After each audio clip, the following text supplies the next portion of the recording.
Welcome to the Deer Society Podcast. Here's your host, Brian Lemke. What's up, everybody? Welcome to the Deer Society Podcast, episode number 8. I'm Brian Lemke, and with me I have Mike Ducart, and special guest today. We're going to be talking a lot about 200-inch deer, lots of big bucks, and also the moon guide, moon phases, and how we as hunters can use that to predict when and where to hunt. Special guest, Mr. Adam Hayes. How you doing, Adam? I'm doing great. Thanks for inviting me up. Absolutely, Mr. 200 himself. So I guess I want to start off with a question. Are we going to see a 200-inch deer this year? I hope a couple of them. Yeah. Awesome. So we're getting close to season. Got your cameras out. What are you doing right now to prepare for the season? It's really just about practicing and monitoring the cameras. Staying out of the areas and letting the bucks do their thing and stay comfortable, and don't want to push them off onto the neighbors right now. Yeah. Do you have your cameras kind of set more on the edges so you're not really intruding on their bedding areas, kind of catching them, on food sources right this time? Yeah, a lot of food sources, edge of the fields, couple pinch points, but yeah, definitely don't want to spend a lot of time, unnecessary time in the timber right now, pushing deer around. So let's start kind of by talking about how you got to where you are. You're obviously producing Team 200 now and have 4 200-inch bucks under your belt, which is absolutely incredible. I want to hear about some of those 200-inch deer, but I want to talk about how you started in the hunting industry and how you got to where you are now. Man, it's been almost 18 years ago. Started really freelancing as a videographer for Wolf Creek Productions up in Michigan back in the day. Did some stuff for Outdoor America and the American Archer, and it just kind of snowballed from there. My first show that I produced was Skyline Camouflage, hunting the horizon, and that seems like a lifetime ago, but yeah, done a handful of shows for different manufacturers over the years. I worked for Lone Wolf Tree Stands for about 5 years, produced Whitetail Addictions. Actually moved down to Florida and worked for Tom Miranda when we started the Dominant Bucks program. And then I think this is going to be our 6th season for Team 200. Those of you who follow along with the Deer Society, you've obviously seen a lot of Adam. So, Mike, maybe tell us how you first got in touch with Adam and how he became kind of part of the Deer Society. Adam actually has some connections with some local guys here in Minnesota.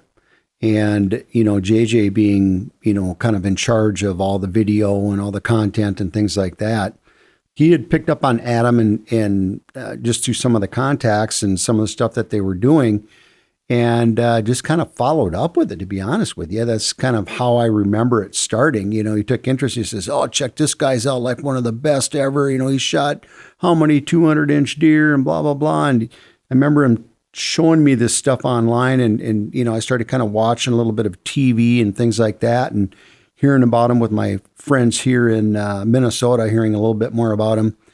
And to be honest with you, because of my age, I don't remember the exact time when we actually started. They were stalking me for a couple of years. Yeah, we were definitely stalking him, yeah.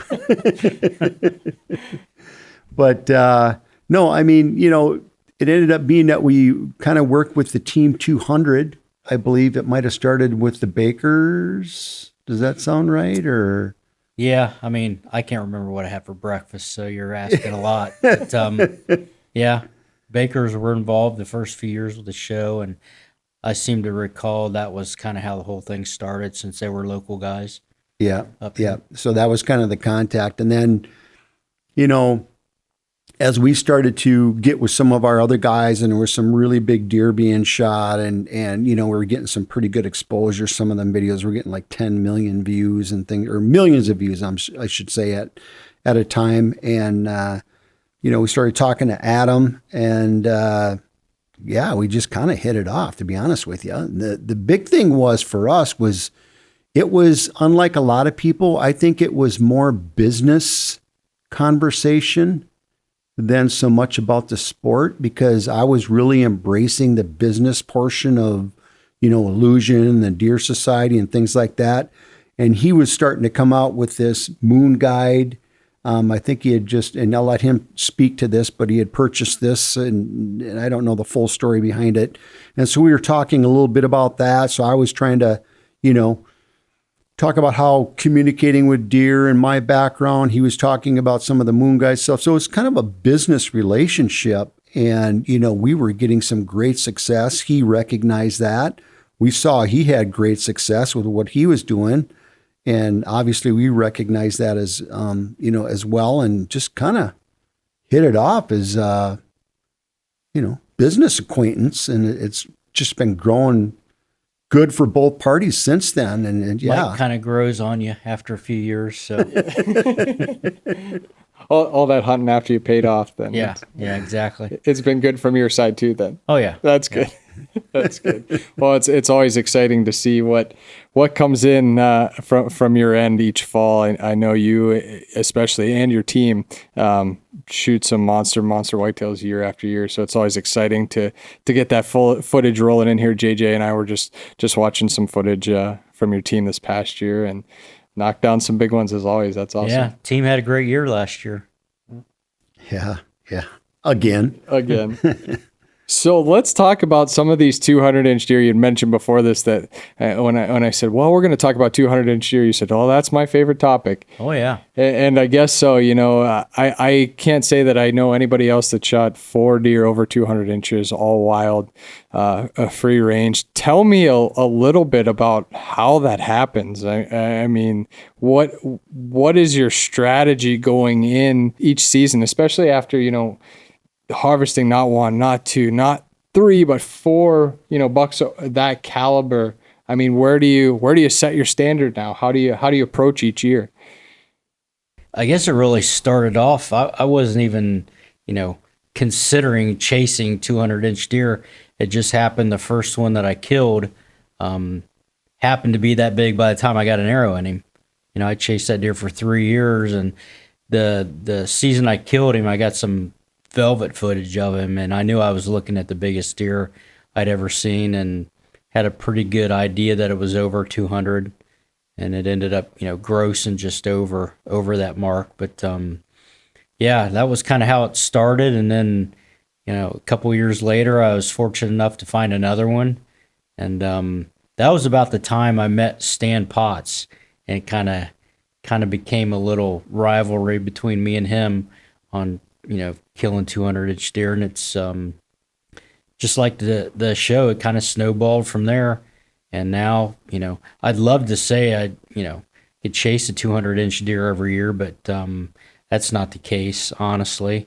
To kill one, they've got to be living where you hunt, and they're just not on every farm. And it's, I don't have hundreds or thousands of acres that I own, that I manage. I lease some ground. I just bought my first farm this year, and I normally hunt, a few different states every year, but just to be able to find a deer of that caliber every year is a stretch.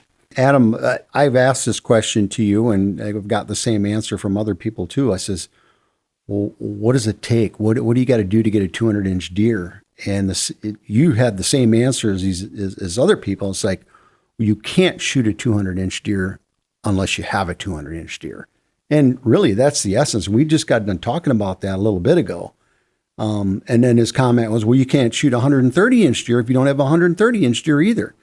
And that's probably one of the biggest things that you need to focus on. And we're just starting to come into that too. We, obviously we got our first property ever. We've always been on land that other people have hunted with us. But you have to have a 200-inch deer in order to shoot a 200-inch deer. So what comes next, and how do you do that? Yeah, it doesn't matter if you want to shoot your first Pope and Young, your first Boone and Crockett, or your first 200. They've got to be there for you to kill them. And that was really kind of the whole concept and idea behind Team 200. Is it wasn't killing 200-inch deer, but it was killing the most mature animal for your area. And that's all relative. A guy that's killing 150, 160 inch deer down in South Carolina consistently. He's doing the same thing as a guy, up here that's got bigger deer to hunt and to kill. So, and just because it's a 200 inch deer doesn't mean it's smarter than, the deer that guy's hunting down south. So it's all relative, but yeah, bottom line is, and it sounds oversimplified, but that's really what it boils down to, is they've got to be there for you to kill them. Absolutely. So you take then, let's say you find a deer of that caliber, and it's like you said, it's all relative, and it doesn't really matter if it's a 200 inch deer or a 160 inch deer or whatever, but you've seemed to have a knack for finding an individual deer and really focusing on him and being successful, taking that individual deer. So let's talk about what it takes to do that. So now you find a deer.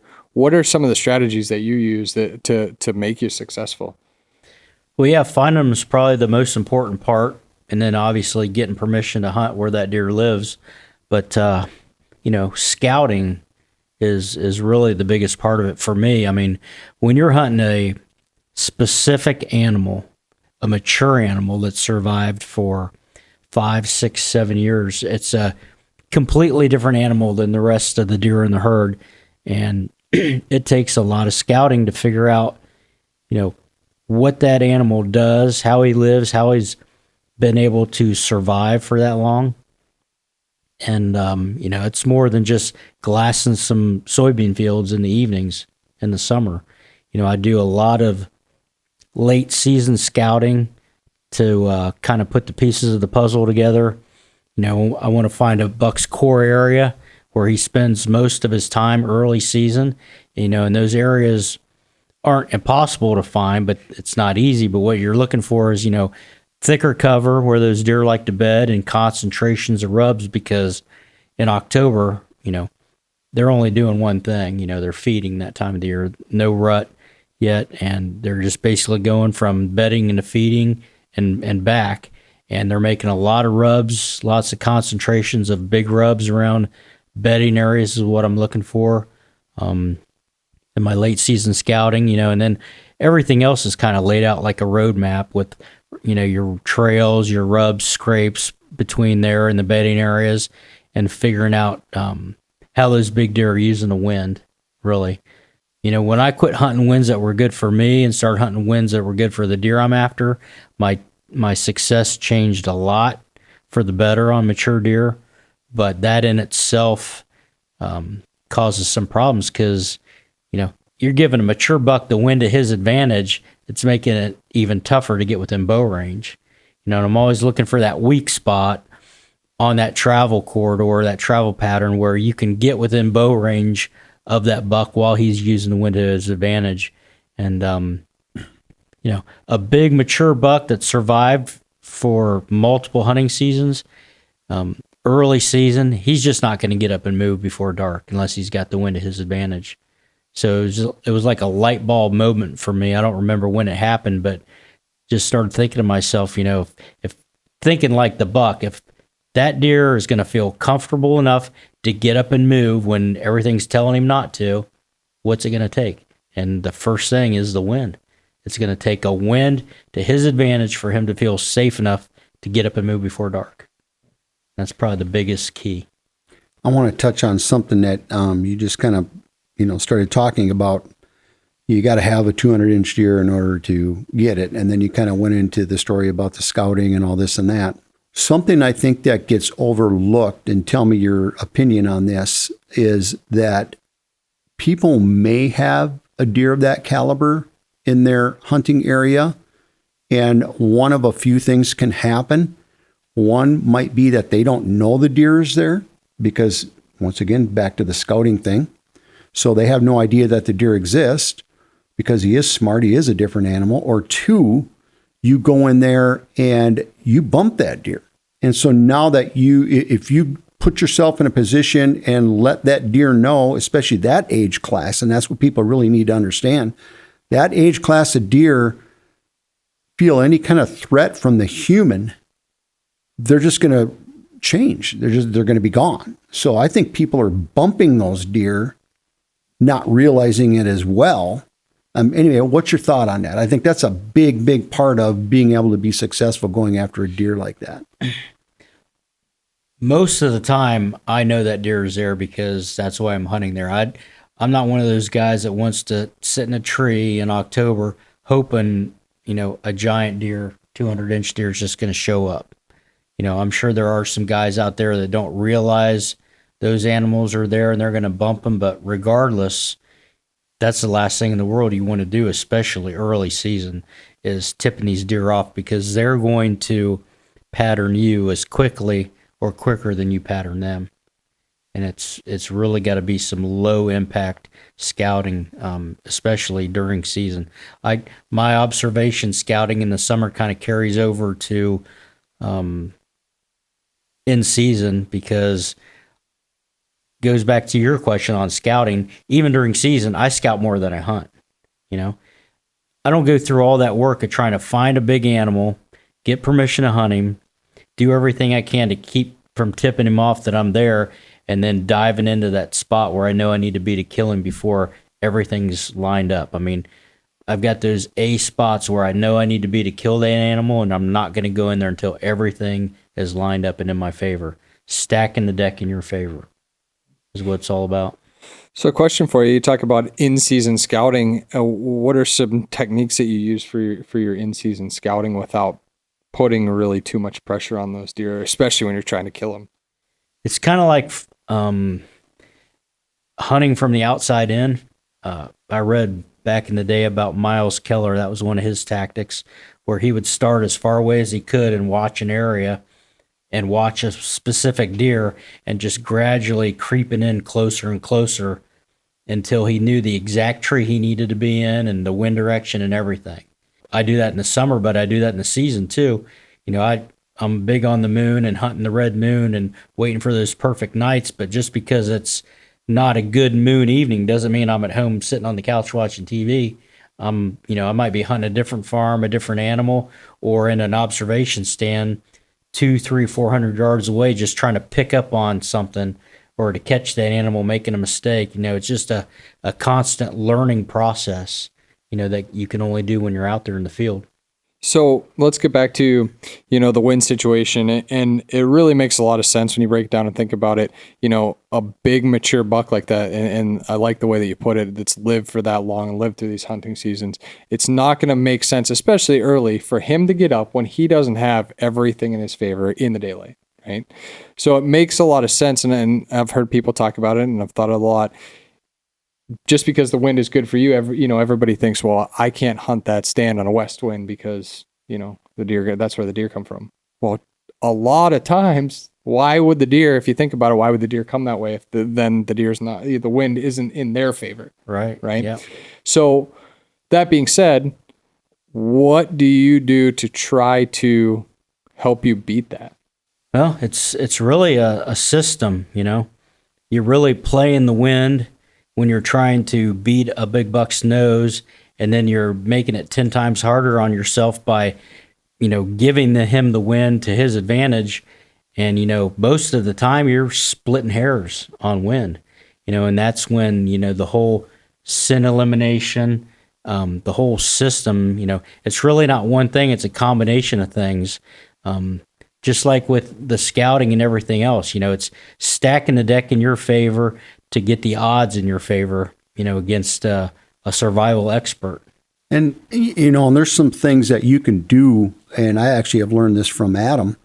There's things that you can do to take a disadvantaged wind and work it in your favor. So you can pick out a location of a stand where there's a barrier that this deer isn't going to get behind that. So he's kind of force pulled into a pinch point, or, those types of things.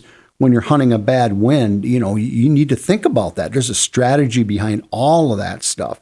And obviously scent control is just, we take it for granted. We know you have to have total scent control. So that's just a given for us, as serious deer hunters. But it's that strategy that he's talking about. There's a lot more to it than just saying, okay, I'm going to give him the wind.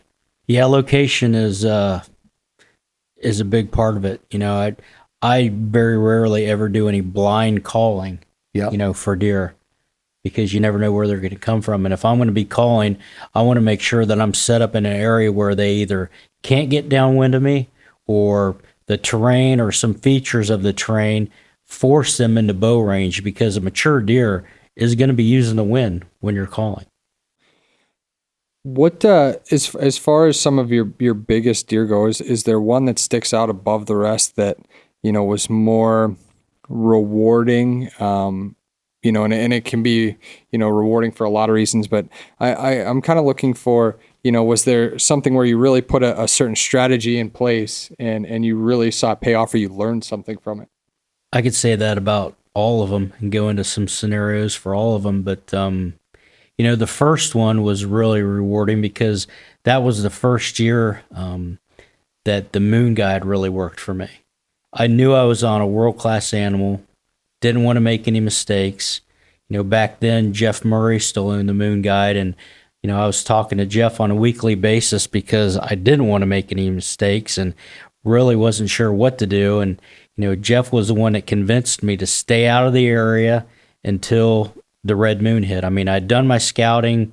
I had my stand pre-hung. I was waiting for a wind that was in the buck's advantage.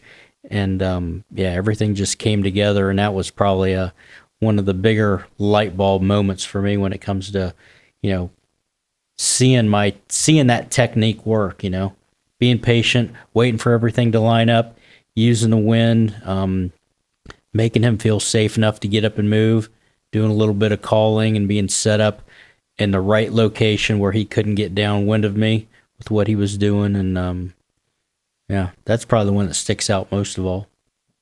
So let's talk about the moon guide. So what, you know, for somebody listening that maybe hasn't heard about the moon guide, tell me what it is, how it came to be, and you know, why you believe in it. Well, Jeff was the one that invented it, Jeff Murray. It's been 20 plus years now. You know, Jeff's theory was that it had nothing to do with the phase of the moon. It was all about the position of the moon in the sky and the gravitational pull.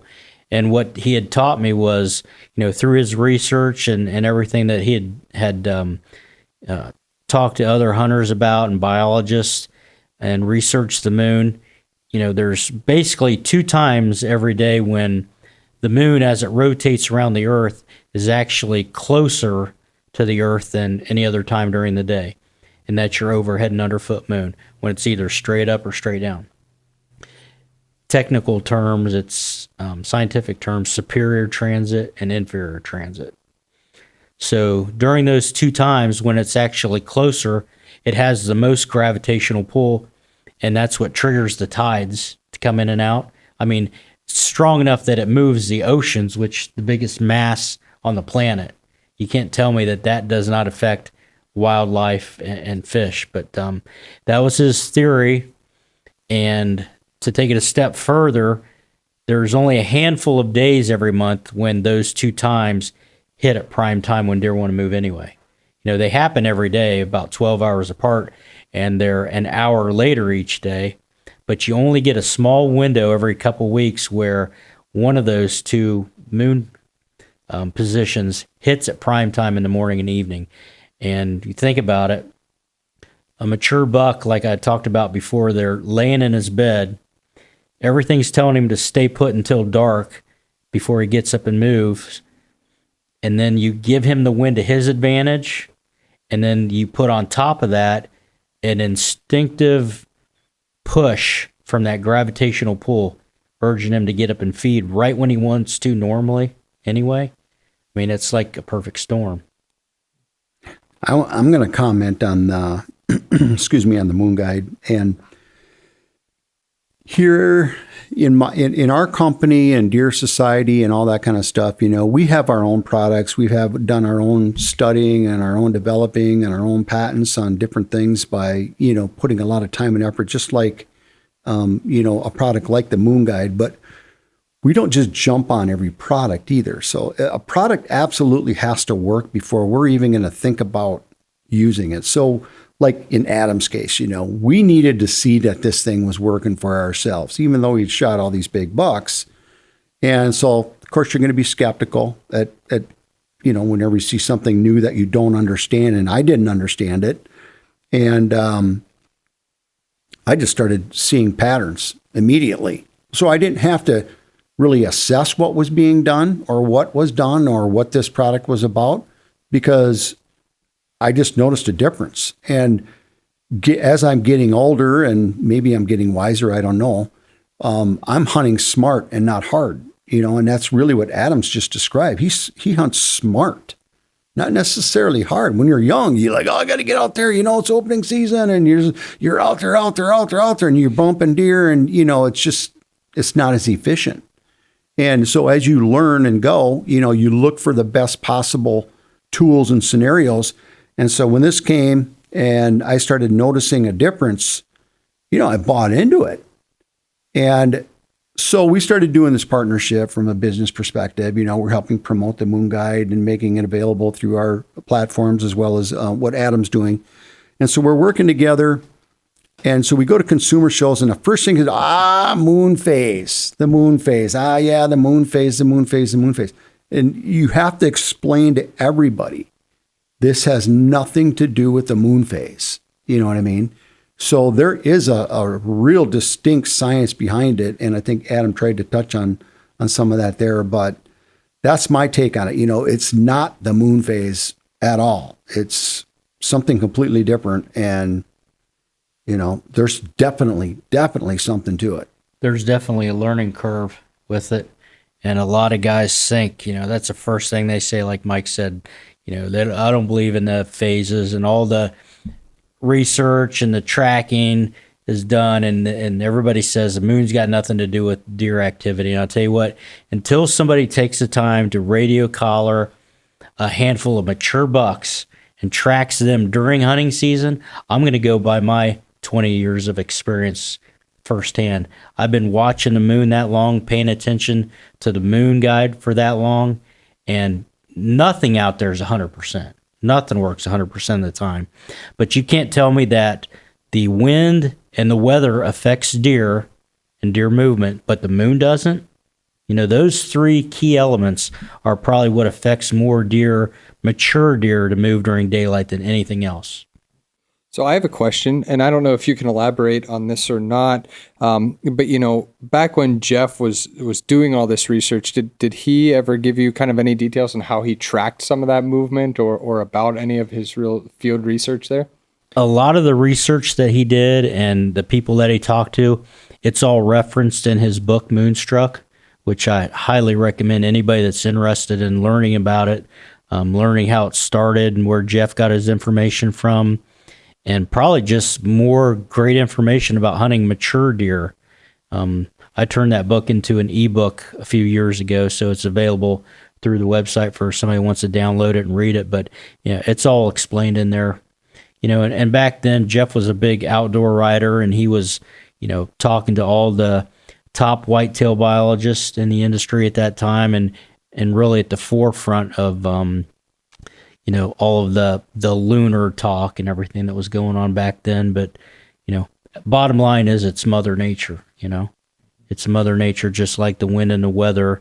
And like I said, that gravitational pull, I don't think we even have really scratched the surface of how the moon affects the planet and everything on it. Well, that's my next question. So if it affects deer and it affects fish and it affects all this wildlife, does it affect us?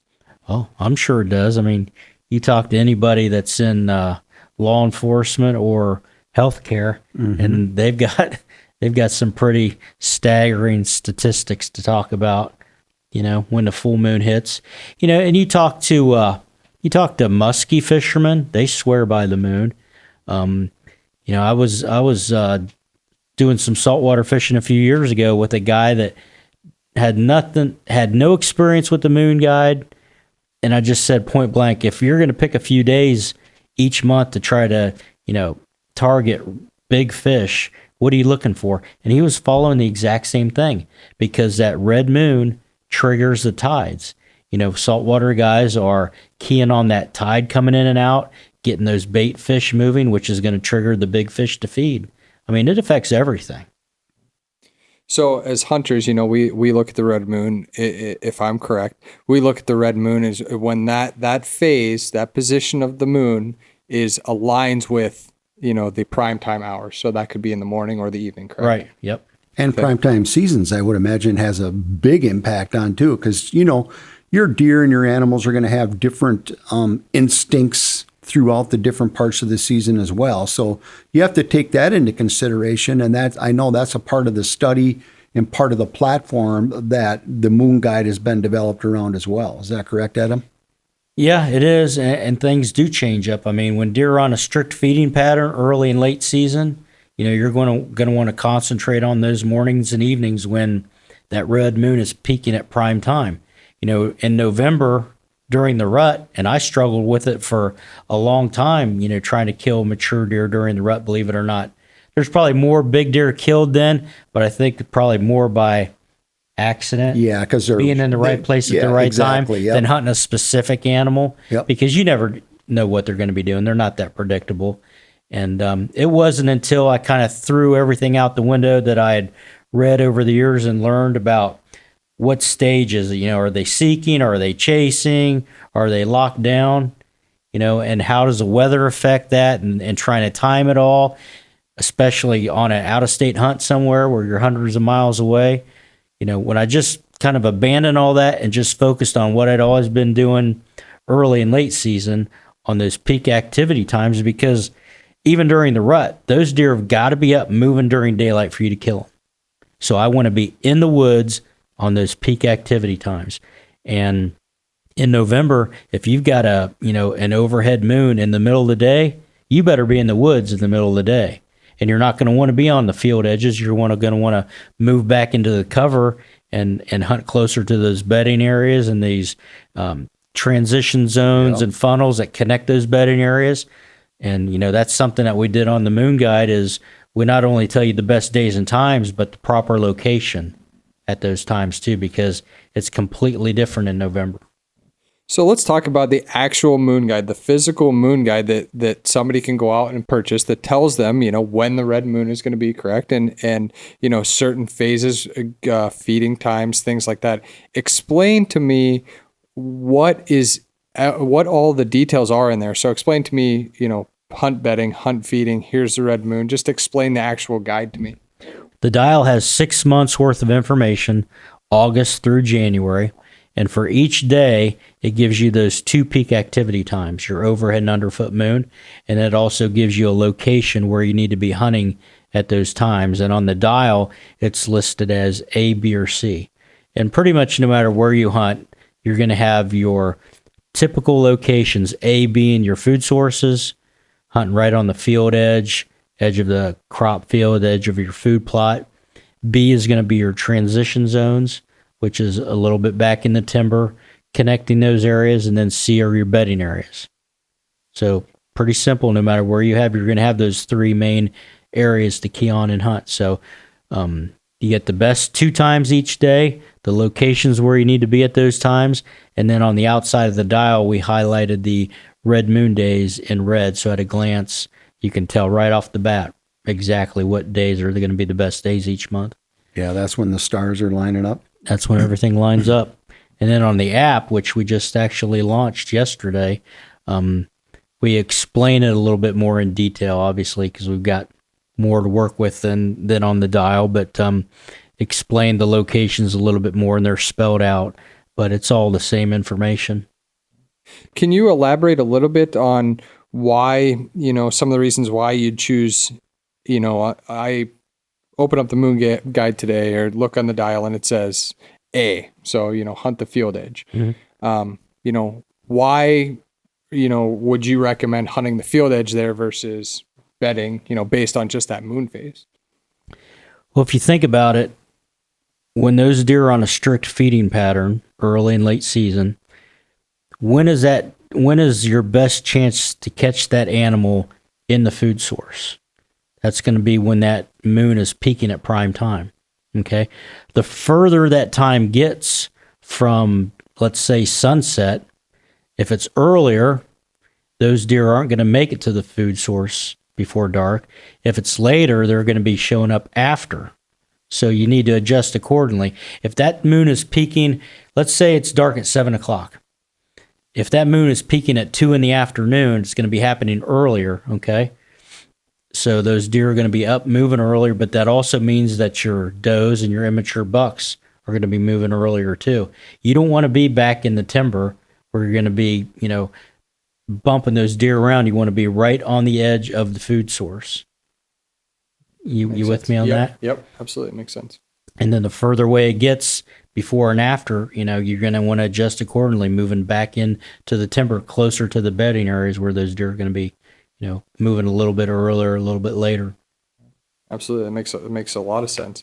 I think JJ shot his deer on the Red Moon this past fall. Is that correct? Yep, that's right. Yeah. And, and that's something, like I said, we use the product and we got to make sure that it's something that, makes sense. It's got to work. It has to be the real deal. Otherwise, we're jeopardizing everything we've created throughout the years. Just like Adam, same thing. He wouldn't jeopardize everything he's achieved over the decades. You just can't do that. So, yeah, it's not going to be 100% all the time. There's so many variations, but you know what? There's so much more information too that we're delivering. It's not just the Red Moon data. It's things that we're working with Adam on and in the Deer Society as a whole that just gives people more and more information. So the more information you get and the better you're taking care of your scent, the better you're understanding how to communicate instead of just making random noises and calls. And, like Adam said, he says, I won't cold call, and in that scenario, there's no way I would either. I make my living on calls and calling, and I've been an aggressive caller just because of that. But I try to call the least amount as possible to try and achieve the result that I'm looking for. So it's just all these tiny little things that, I'm going to just say we take a lot of it for granted, from walking in and checking a trail camera the wrong really way. A system. Exactly. Yeah. So that's kind of my take on it. Yeah, absolutely. Well, I see, and it just goes back to what you said, Adam. I mean, stack the deck in your favor. Every variable that you can control or put in your favor, why wouldn't you do that? I see, the Moon Guide is such a valuable asset for, somebody that's out there that, it has a week off, and a year to hunt, and that's it, or a guy, like you said, that's hunting out of state. I mean, that's when it really shines for guys that have only got 1 week or 2 weeks and they got to plan it months in advance. You can't predict the weather months in advance, but you can predict what the moon's going to do. And, for those guys that have got to schedule their vacation in January for the following November, it helps a lot. And like I said, nothing's 100%, but the majority of the time, it's really going to get you in the game. I've been using it for a long time, and it's probably been the biggest factor in my success. Well, if you guys are watching the podcast, I know a lot of you are listening, but if you're watching the podcast on the Deer Society app or YouTube, you can see this picture behind Adam here, and it's a picture of the side of his barn with some bucks on it, and I'd say he's been pretty successful. Who's that little person in there that's all filled with these massive deer? I think he's normal size. I think he's just dwarfed by those racks next to him. Yeah, I was photoshopped in there. Yeah, right. Well, you could have put some smaller racks next to you, and then it made you look normal size. But that's pretty. That's funny. Yeah.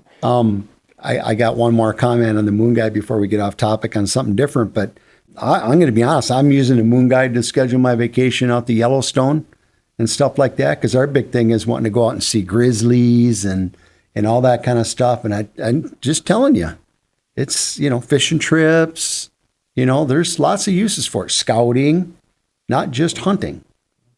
Well, yeah, and I'd imagine it's a great time to be using it right now. I mean, you can get out there and I know I was just talking to JJ and he was talking about seeing a bunch of big bucks on a Red Moon already scouting, this summer. So I assume that's a tool that you use right now as well. Yeah. I mean, I hear it all the time. Guys will be driving down the road in the middle of the day and they're seeing deer everywhere and they're like, what's going on? Why are they moving? 9 times out of 10, it's because that moon's peaking in the middle of the day.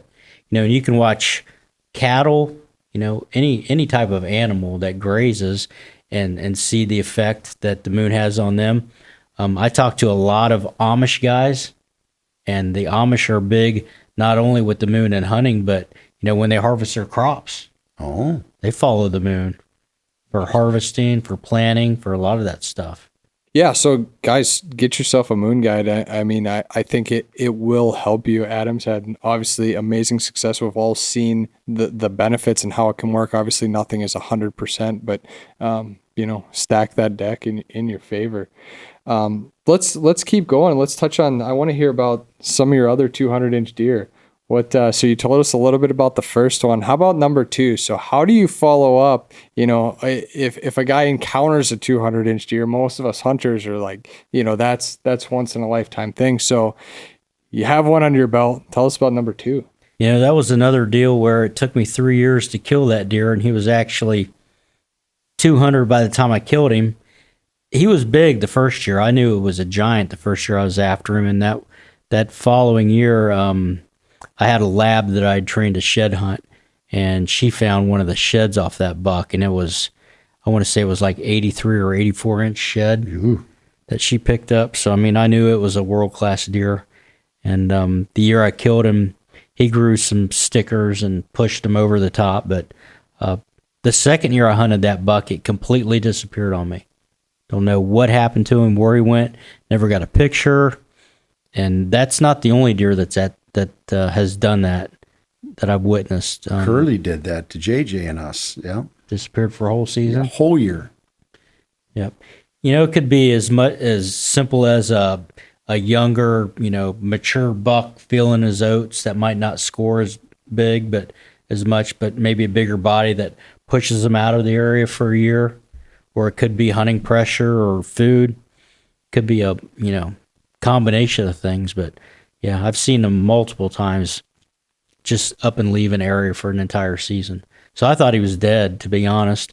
And then he showed back up the next year. That farm was back in beans, and he was out there in the summer feeding. That was the first year that I was filming for a television show, and I desperately wanted to get that buck on film. And even though you could see him some evenings after dark, through the binoculars, not enough camera light, I sat like 50 nights that summer trying to get footage of that buck.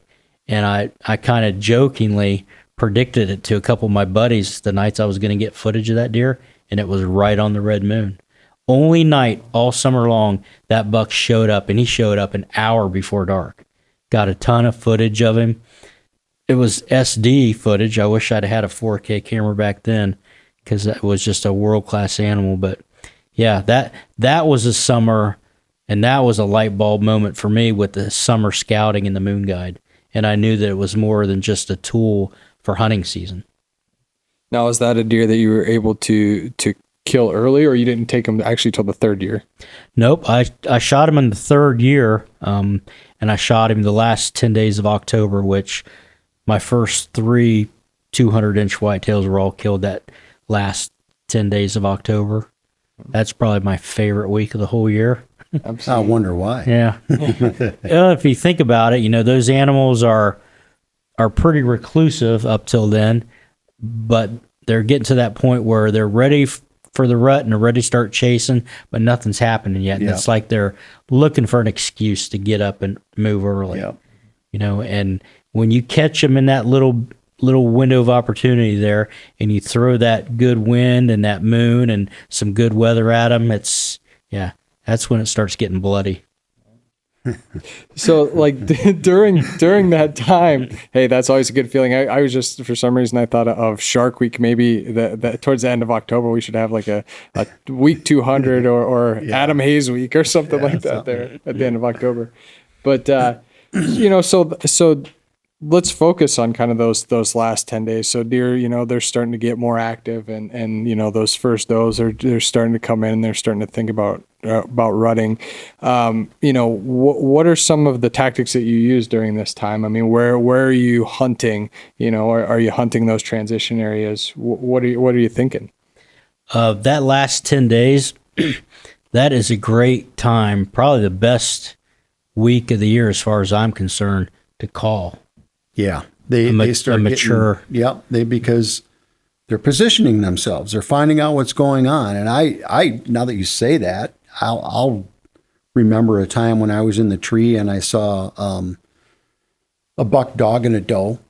She didn't want nothing to do with it. He was frustrated, so he's out there making all these crazy sounds and noises, and then the other deer at the point where they want to fight and stake out their territories, and there's just so much interaction really starting to kick in then, and that definitely relates to the calling that Adam just brought up. I heard more vocalizations in that one sit. By the way, I didn't take the camera out there on a calm day when you could hear it forever. It actually pulled in 4 other bucks come running in with me talking back and forth to this buck and that doe making some noises too. So yeah, it's a great time. For me, that would be the perfect scenario. You're after a specific buck. You know where you need to be to kill him. I like to be set up within earshot of his bedding area, and just being right on his travel pattern, do a little tickling right about sunset, just to give him the idea, he's laying there in bed, that somebody else is in his territory messing around, and it's too much. Well, the bully buck's a great example of that. Yeah. And I think we had another one like that too. So that must be one of your key strategies. Yeah, I love being within earshot of them when they're bedded down, and I like rattling to them right before they're actually up and moving already, because I think it's easier to call a buck to you that isn't already up moving in a different direction. Yeah, well, I mean, when you're catching that, you're catching his attention before he's actually decided to do anything. Yep. You have a very good chance of kind of manipulating what you want him to do. You're giving him something to think about. Exactly. And they might not respond right away. No. He might lay there another half an hour, but he knows what he heard, and when he gets up, he's going in that direction. And that's where understanding how to, rattle properly and call properly without getting crazy and stupid and blowing them out of there. Communicating versus making noise. It's a big difference. Yeah, that's the time of year where you just want to just give them enough so that they hear you. They're not trying to kill each other that time of the year, Put that idea in their head. Just get that idea in their head. Might be a couple younger bucks, in that area, messing around in their territory, around their scrapes, and it's most of the time it's too much for them to handle.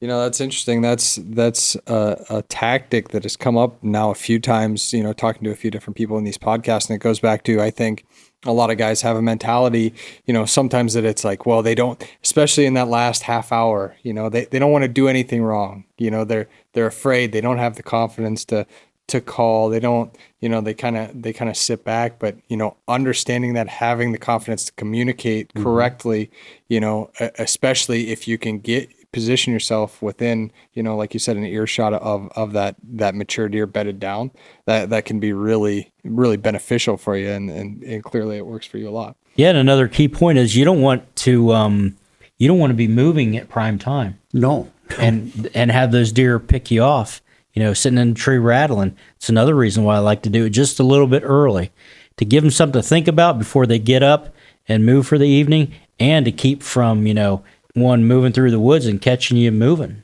Yep. And I'm going to throw this out there. I've noticed, and maybe you can confirm or not confirm that you've had the same experience, but when you use the strategy that you just brought up, especially that time of the year, you bring in a lot of does. You don't realize it because, they don't come running in when you rattle or whatever, but they're curious as to what's the gene pool out here, who's out here. I mean, they don't want nothing to do with the little guys chasing them around, but there's definitely a lot of, not all the time, but there's definitely a lot of situations where I did that type of strategy, and the purpose was to pull the herd this way, obviously wanting that buck to get out of his bed, and, especially your bigger bucks.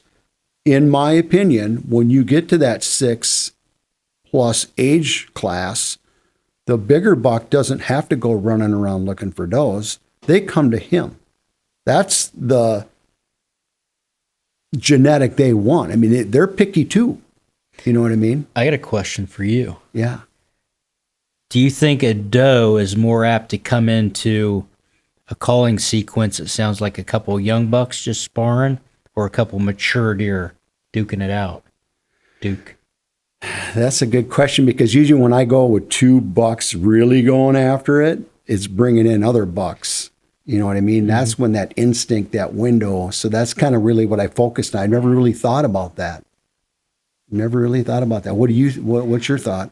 Just in my experience, for what it's worth, what I've seen is the more aggressive and the more you sound like dominant bucks fighting, the more of the herd you bring in. If it's just a couple of yearlings out there pushing each other around, that ain't drawing a whole lot of attention. No, that goes on all the time. That goes on early season. Yeah. As soon as they shed their, the beginning of the hunting season here is in middle of September, and I've witnessed that. Yep. So yeah, that makes, Could be another point to doing the lighter rattling, tickling, before the rut gets kicked in. You don't want to draw a bunch of attention, like Mike said. You don't want to bring in a bunch of mature does that are going to be looking in the trees. There's nothing worse than a big banana nose blowing out in the edge of the field, and you're like, you got to be kidding me! Right at prime time. Mm-hmm. That is the worst. It's the worst feeling ever. And, sometimes it makes you just want to get down. But I have seen, not that you ever want to do that, but on the off chance I have seen, where you'll have does out there blowing in the field and they'll take off and you think your hunt's over. And next thing you know, you turn around and shoot, there's a good buck walking down the trail behind you. And I don't know if there's anything to be said about that. That buck, if you can't see him, each circumstance is different, but I don't know. Maybe it's a curiosity thing with them. He doesn't know what those does are blowing at. Well, but I have noticed that does, and I know they don't see me, will start blowing at almost about, not a little maybe earlier than this time of year when they start to get into this kind of community type thing toward the evening. And they'll start blowing, and they're blowing at a buck or something walking out there, like a younger, like 2.5-year-old or something that's getting more aggressive, and they don't want nothing to do with it. They're still more in that family group with the, not really fawns, but they'd be this year's fawns. And so they will do that. So if I have a doe do that to me, and I know it's the worst possible case scenario, I'll act like a big aggressive buck sometimes. And I'll do some, roars and some things like that, just to try and cover up that scenario that, hey, this isn't a hunter that got busted. This is a doe that's just not having anything to do with an aggressive buck right now. And then I'll notice that, if I do use that tactic, the deer they'll come out normally. It won't be the Dead Sea just because you got busted. So that's a great point. What's your opinion on Adam on using a decoy? In the right situation, they're priceless. In Ohio, they don't seem to work quite as well as Iowa or Kansas, where deer still act like deer are supposed to. There's just too much. There's just too much pressure back home to get away with that sort of thing. But man, good buddy of mine, Chris Seymour, that lives in Kansas, he won't hunt without a decoy. Really? Yeah, he actually has.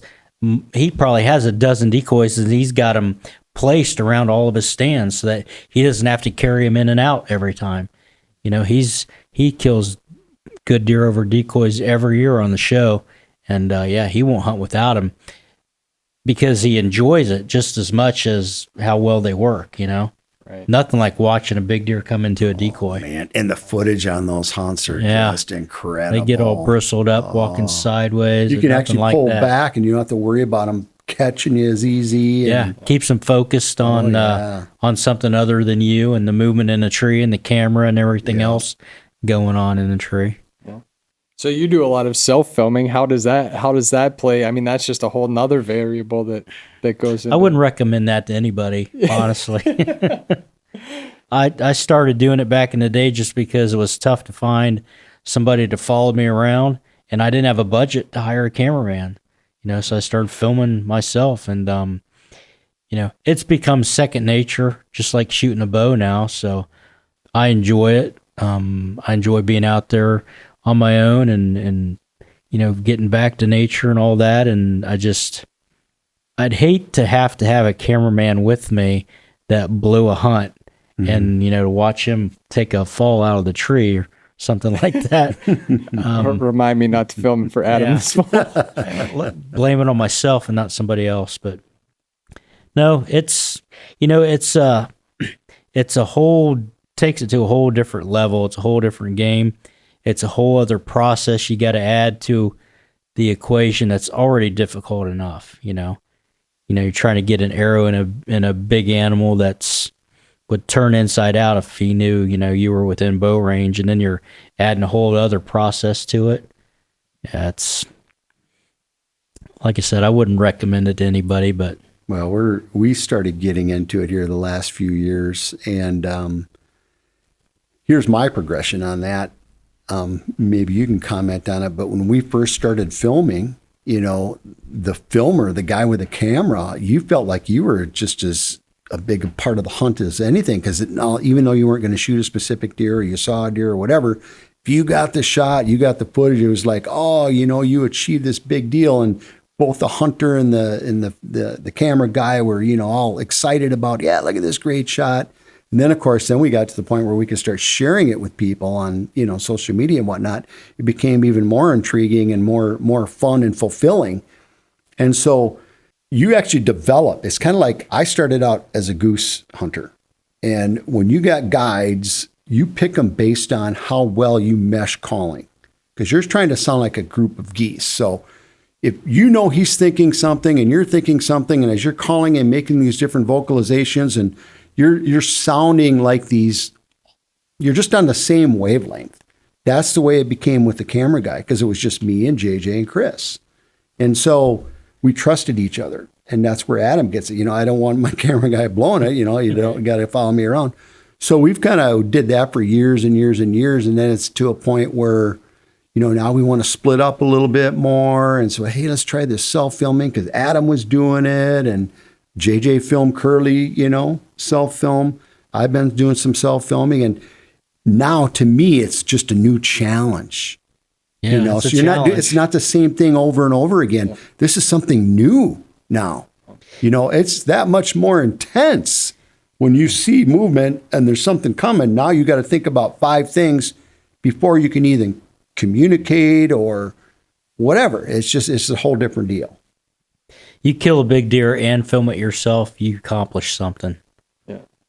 It's interesting. It's funny. I kind of asked that question because, I film for a living. That's what I do. So I'm in the tree, most of the year with somebody else. And, when I do go and hunt for myself, then I wish that, somebody should probably film me like in my garage getting ready, because I'm pacing back and forth and I'm looking at that tree arm and I'm looking at the camera and I'm like, I'm just going to go hunt today. And then I'll go to walk out the garage and I'll look at that tree arm and, tree arm's going to the backpack. It's almost like I can't go to the woods without it. You got it easy now. You think about the equipment we were using to self-film 15 years ago. God. Yeah, it was prehistoric compared to today. Those tree arms were like 20, 30 pounds. Well, now you got the tree arms and POV cameras and Tacticam mounted to your bow, and that's just it, and that's the beauty of it these days. They're making it so much easier to capture that. And one of the things that I go back to, I love filming and I enjoy it so much. But anybody that asks me, well, do you think you should film your hunt or should I film mine? And here's how I put it. I would kick myself, if I was out there in the woods and something cool happened. It's just like you saying, the vocalizations, you missed it. Because I didn't bring the camera. And it was there. Yeah. I just decided not to bring it that day. Yeah. And, that's what I would recommend to anybody, whether it's a tagged camera, a GoPro, or a little handy cam or a better camera. Go out there and film your hunt. I look at it from the standpoint, you hear all the stories from whether it's your dad or your grandpa or Adam Hayes or Mike Dukart or whoever, and there's all these memories and stories that you just soak in. Well, if you have video of that, that's even better. I look at it, I have a 16-month-old son.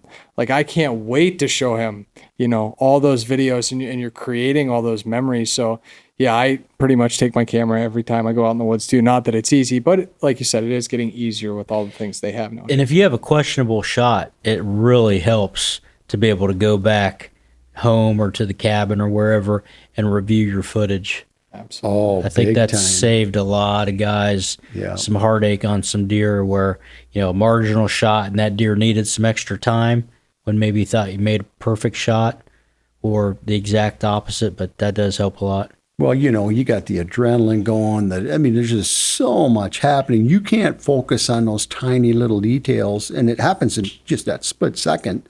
So I don't know that your brain and eyes can even absorb it all, to be honest with you. So I don't know how many times where someone shot a deer and, hey, I got to see where I hit it. I'm not sure if I hit it. And I look at the footage, I'm like, well, that deer's laying about 50 yards away from the tree, and you walk out there and there it is. You know what I mean? So, yeah, it makes a big difference. Absolutely. Well, that being said, too, it really, you're able to then, because your adrenaline's so high in some of those situations, you're able to go back and review and learn from that, too. I look at the example of, understanding how much a whitetail can drop, when you shoot. Oh, and until you've watched it in slow motion, you wouldn't see it. Me maybe dropped an inch. Not just whitetails, elk do it too. Yeah, there you go. Anything for that matter. Anything for that matter. But when you watch a shot, sometimes in slow motion, shoot, I've seen them drop, in 10 yards, drop 8 inches. That's crazy. Really, really quick. So that being said, Adam, what's your feeling when you're aiming at a deer, from a tree stand? Where's that pin going? Heart shot. Yeah. If they're close. Yeah. Yeah. Well, guys, we're gonna wrap this up. We're running out of time here. Adam, thanks for being on the podcast today. Guys, go check out the Moon Guide. I think that I hope that you see the same results as we have seen, and if you see the same results that Adam has seen up here, then definitely give us a call. We'd love to have you on the Deer Society. But if you're watching on YouTube, make sure you subscribe. Go check out the Deer Society app. It is free. Check out the Moon Guide, and thanks for listening. Thanks, Adam. Thank you. Thanks, Mike. Thanks.